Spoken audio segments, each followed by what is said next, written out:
They say the cruelest pain is not in being hated, but in being forgotten by the very people you gave your life to. Imagine pouring every ounce of love, every sacrifice, every sleepless night into raising a child, only to wake up one day and realize you've become invisible in their world. Birthdays pass without a call. Holidays come without a visit, and the home once filled with laughter is now silent. This isn't just a story. It's the reality for countless parents, quietly breaking behind closed doors. But what happens when the one who was cast aside decides to stop begging for love, and instead discovers their own worth? Tonight, I will take you on a journey of heartbreak, resilience, and a lesson every family must hear. Stay with me because this story will change the way you see love forever. Christmas has always been my favorite time of the year. The lights, the music, the smell of baked cookies drifting through the air. It all reminds me of family, of warmth, of the sacrifices I made so that my daughter could have everything she ever dreamed of. But this Christmas, things were different. This Christmas, I learned that love and sacrifice mean nothing when the people you love most decide to erase you from their lives. It was a Wednesday evening when the phone rang. I had been decorating my small apartment, nothing grand, just a few twinkling lights and an old artificial tree that I had kept for years. The ornaments on it were worn, faded from decades of Christmases, but each one carried a story. The star at the top had belonged to my late wife, who passed away far too soon, leaving me to raise our daughter alone. When I saw Emily's name flashing on the screen, my heart lifted. My daughter hadn't called me in weeks, and I thought maybe, just maybe, she was reaching out to invite me for Christmas. I answered quickly, my voice filled with hope. "Emily, how are you, sweetheart?" I said, smiling even though she couldn't see me. Her response was cold, distant, rehearsed. "Dad, I need to tell you something, and I hope you'll understand." My chest tightened. Tone was wrong. Too sharp, too careful. "What is it?" I asked softly. She sighed, as if what she was about to say was some great burden. We don't think it's a good idea for you to come to Christmas this year. The kids are busy, the house is full, and honestly, it's just easier without you." Froze. The words cut into me like ice. "Easier without me," I repeated, my voice trembling. "Emily, I'm your father." "I know," she replied quickly, almost defensive. "But things are different now. You have your own life and we have ours. It's not personal, Dad. It's just the way things are. Not personal." She was uninviting me from Christmas, our family's most cherished tradition, and telling me it wasn't personal. My throat tightened as I struggled to hold back the storm of emotions building inside me. "I see," I whispered. "If that's what you want." We exchanged a few meaningless words after that, but I don't remember them. The moment the call ended, I sank into my chair, staring at the flickering lights of my old tree. They suddenly looked dull, lifeless, mocking. My mind spun with memories. Emily's first Christmas, when she was just a baby. Her tiny hands reaching for the lights. The year I worked double shifts just so I could buy her the dollhouse she had begged for. The countless nights I stayed up late wrapping gifts, making sure every Christmas morning felt magical. I gave her everything, my time, my energy, my love, my money. And now, I was nothing more than an inconvenience. A burden she no longer wanted around. But here's the part Emily seemed to forget. That house she decorated so beautifully every year. The one she showed off on social media, with her perfect tree and her perfect family. That house wasn't hers. It was mine. 3 years ago, when she and her husband were drowning in debt, when the bank was ready to take away everything, she came to me crying, begging for help. She promised it was temporary, that she just needed time. I didn't hesitate. I stepped in, I covered the mortgage. I made sure my daughter and her children didn't end up homeless. I told myself, this is what a father does. He protects his family. But protection had slowly turned into dependence. And dependence had hardened into entitlement. Now entitlement had soured into something even worse. Rejection.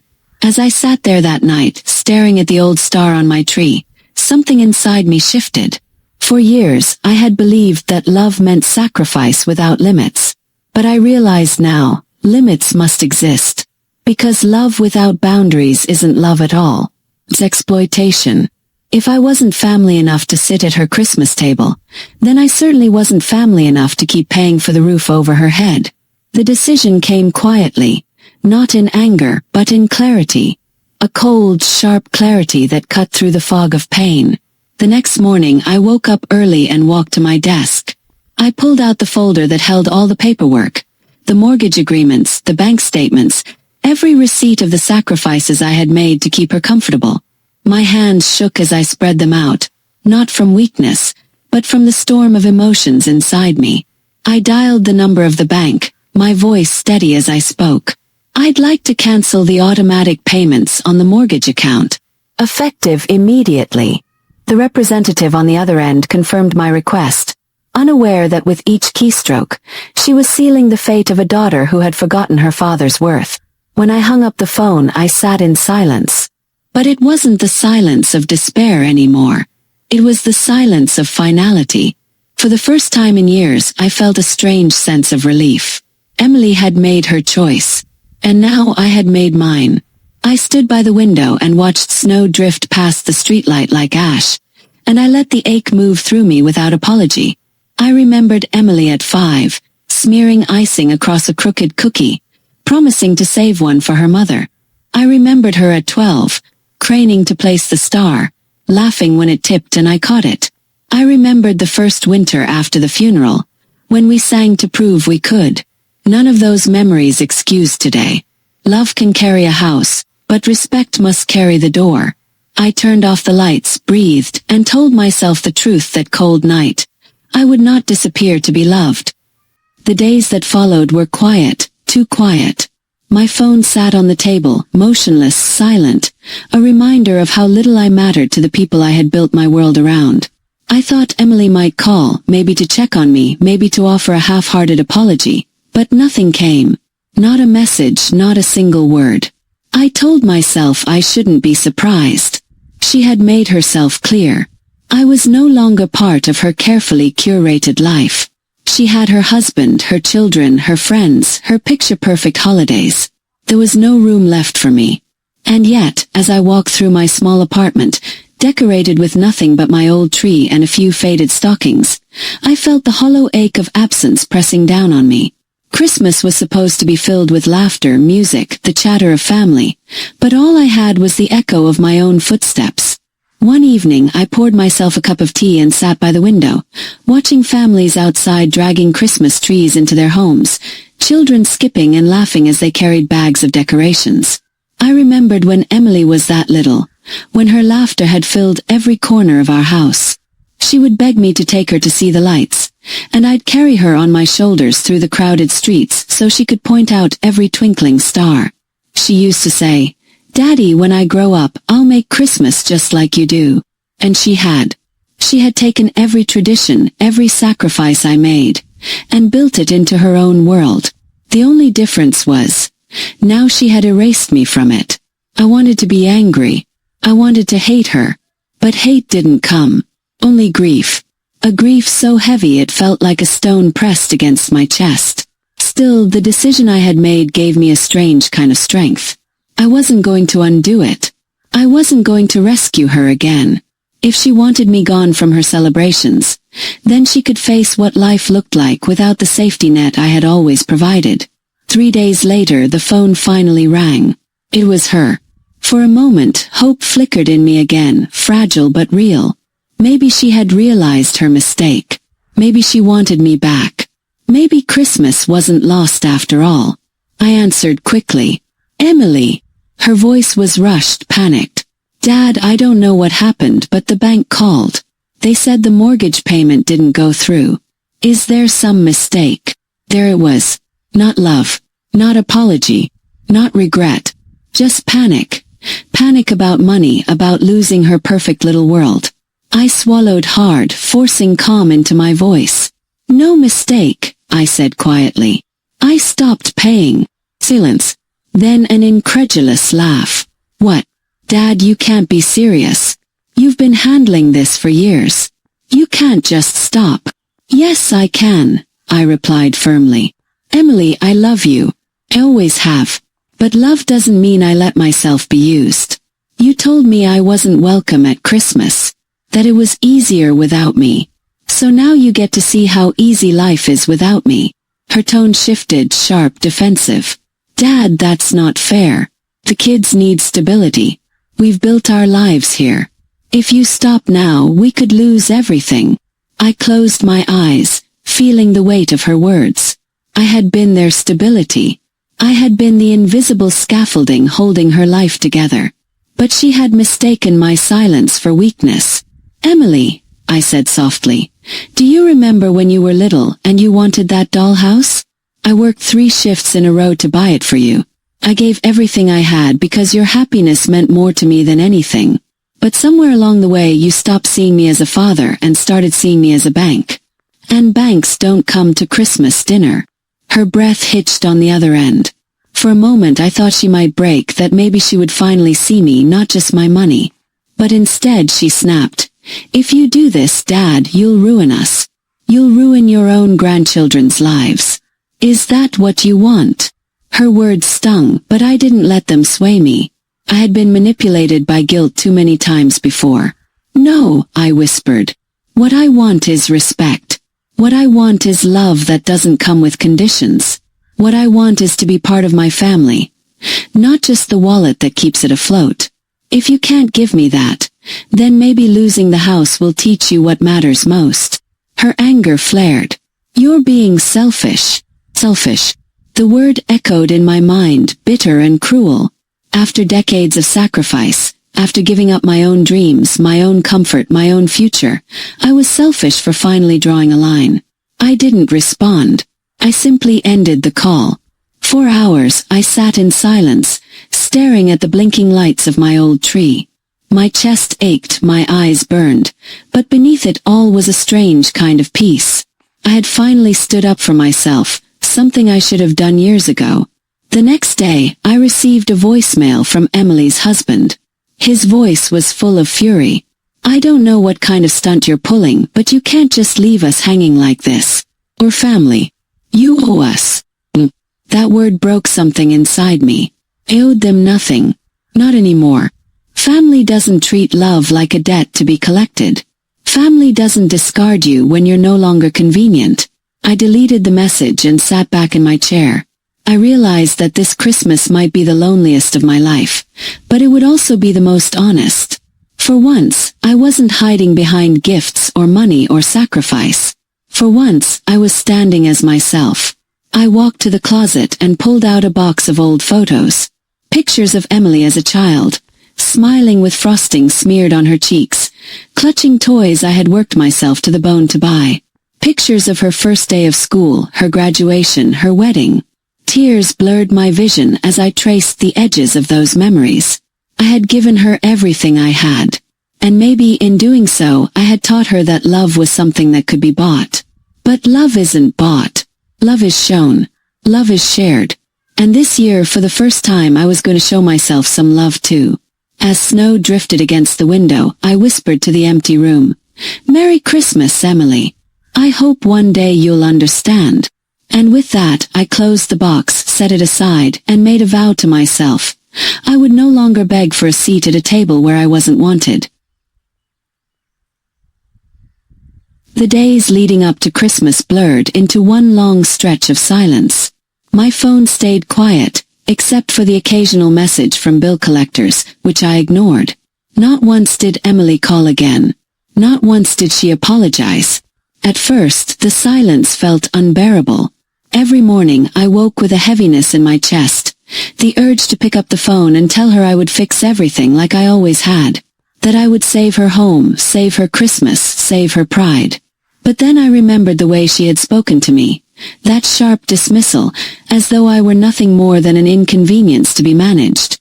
Well, I would not go back. Not this time. Instead, I forced myself to fill the hours. I cleaned the apartment, dusted shelves that hadn't seen a cloth in years, reorganized the cabinets. I even baked cookies, though they came out hard as bricks. It didn't matter. The point wasn't perfection. The point was keeping my mind occupied, reminding myself that life still existed outside of the pain. One afternoon, while sorting through old boxes in the closet, I found an unopened envelope. My handwriting on the front read, "For Emily, Christmas 2005. My hand shook as I tore it open. Inside was a letter I had written years ago, but never given to her. "Dear Emily," it began, "I don't know if you'll ever understand how much I love you. Everything I do for you. Every hour I work, every dollar I save, every sacrifice I make. It's all so you'll have a better life. But sometimes I wonder if I'm doing too much.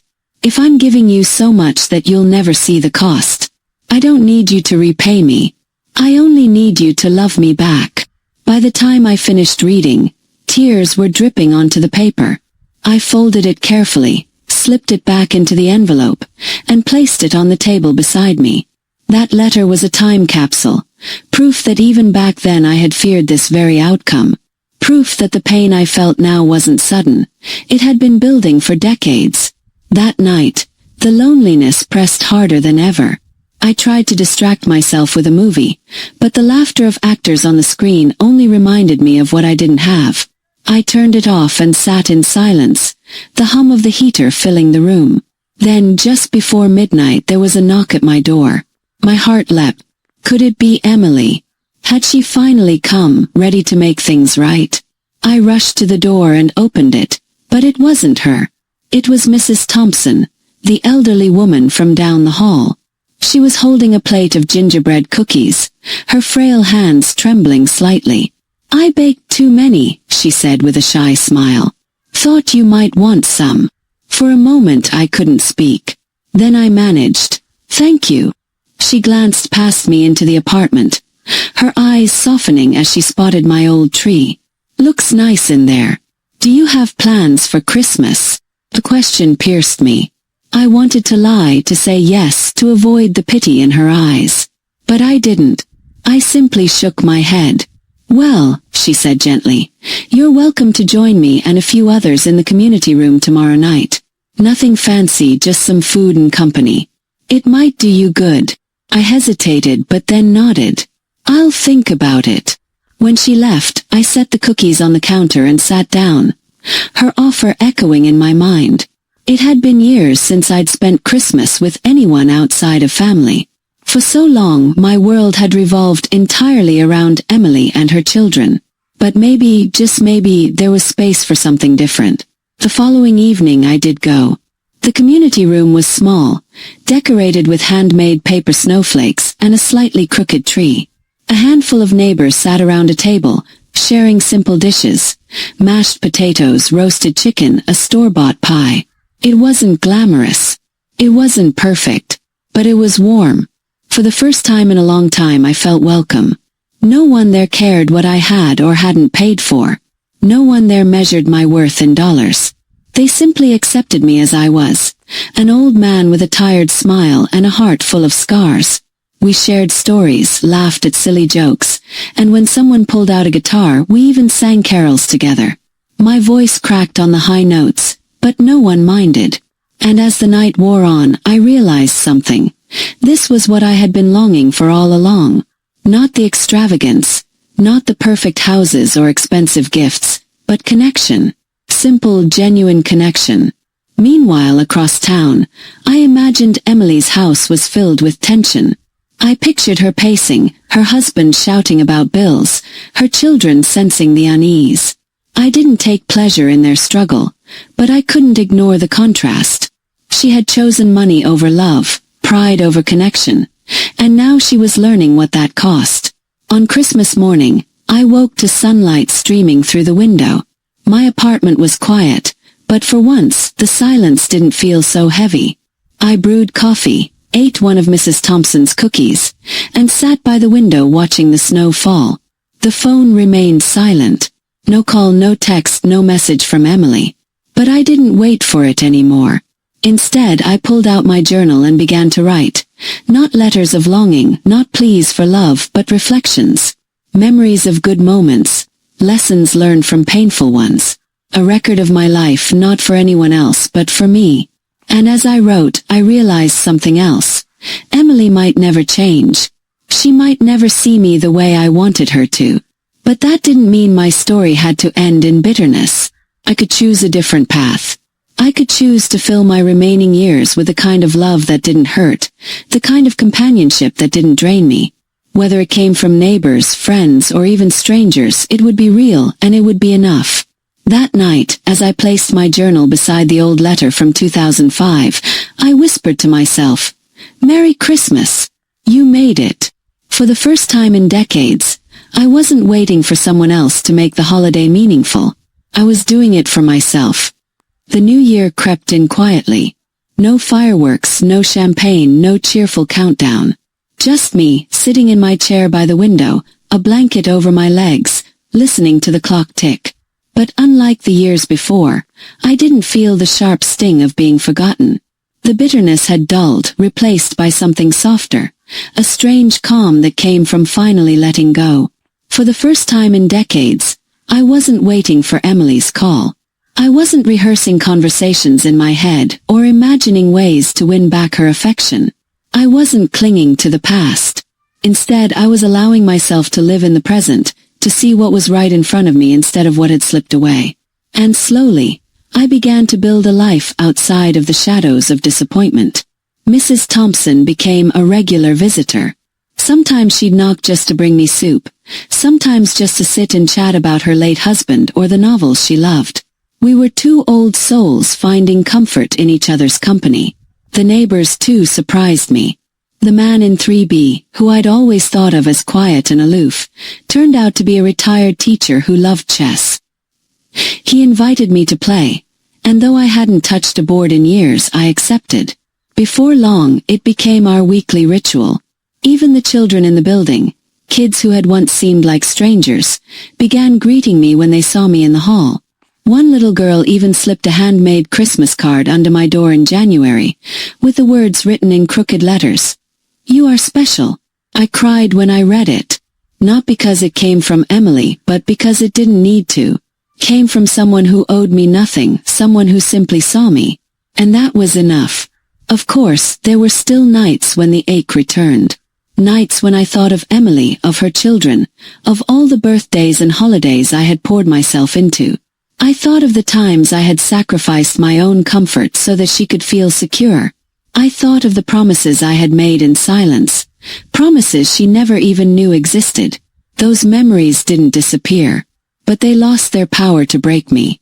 One cold February evening, I received a letter in the mail. Not a bill, not junk, but a handwritten envelope with my name on it. The handwriting was shaky but familiar. It was from Emily. My heart pounded as I opened it. Inside was a single sheet of paper. "Dear Dad," it began, "I've been thinking about you a lot lately. I know we ended the year in a bad place, and I'm sorry. I shouldn't have spoken to you the way I did. Things here are difficult, more than I'd like to admit, and I let that frustration spill onto you. I realize now how much you've done for me, how much you've always been there, even when no one else was. I don't expect forgiveness right away, but I hope we can talk. I miss you." I read those words again and again, my eyes blurring with tears. For so long, I had dreamed of her saying those very things. And now, here they were in her own handwriting. But strangely, my reaction wasn't what I expected. I wasn't overcome with relief or joy. Instead, I felt cautious, 'cause I had changed. I wasn't the same desperate father, waiting endlessly for her scraps of attention. I wasn't the man who would throw himself back into the fire just because she opened the door. I had found strength in solitude, in neighbors, in the quiet dignity of surviving on my own. Her words mattered. Of course they did. But they didn't define me anymore. I folded the letter carefully and set it beside the one from 2005. 2 letters separated by nearly 20 years. One written by me, begging for love, and one written by her, finally acknowledging it. Life had a way of circling back. Weeks later we did speak. The conversation was awkward at first, filled with long silences and half-finished sentences. But there was also honesty. She admitted how much pressure she had been under, how pride had clouded her judgment, how she had taken me for granted. And I, in turn, admitted how much her words had hurt, how deeply the dismissal had cut. It wasn't perfect. It wasn't a miracle reconciliation where everything suddenly healed, but it was a start, and more importantly, it was on my terms. I wasn't begging anymore. I wasn't sacrificing myself into invisibility. I was meeting her as a father who had finally remembered his own worth. That spring, I planted a small garden outside the building. Nothing fancy, just a few pots of flowers and herbs. But as they sprouted and grew, I saw them as symbols of my own life. Tender things, long neglected, finally given the chance to bloom. Emily visited once, bringing her youngest child with her. He ran around the courtyard laughing while she stood beside me, quiet. "It's nice," she said, gesturing to the flowers. "Yes," I replied. "It is." For the first time, there was no edge in her voice, no sense of superiority. Just a daughter standing with her father, seeing him not as a bank account, not as a shadow, but as a man. And in that moment, I realized something profound. Forgiveness isn't about erasing the past. It's about choosing not to live inside of it forever. I couldn't change the years of neglect, the pain of being forgotten, the cruel words flung in moments of pride. But I could choose what came next. Could choose peace. As the year moved forward, I kept writing in my journal. Not letters of desperation, but stories of resilience. I wrote about Mrs. Thompson's laughter, about chess games with a neighbor in 3B, about the handmade card that reminded me I was special. I wrote about the first flowers that bloomed in my little garden. And yes, I wrote about Emily. Not as the daughter who broke me, but as the daughter who taught me one of life's hardest truths. That sometimes the love you give will not be returned in the way you hope. But that doesn't mean you stop loving. It means you learn to love without losing yourself. By the time Christmas came around again, my apartment looked different. The tree was smaller, the decorations simpler, but my heart was lighter. I didn't wait for anyone to make the holiday for me. I made it myself with neighbors and friends, with laughter and small joys. And when Emily called that year, not to demand, not to dismiss, but simply to wish me a Merry Christmas, I smiled. Because I knew finally that I was enough.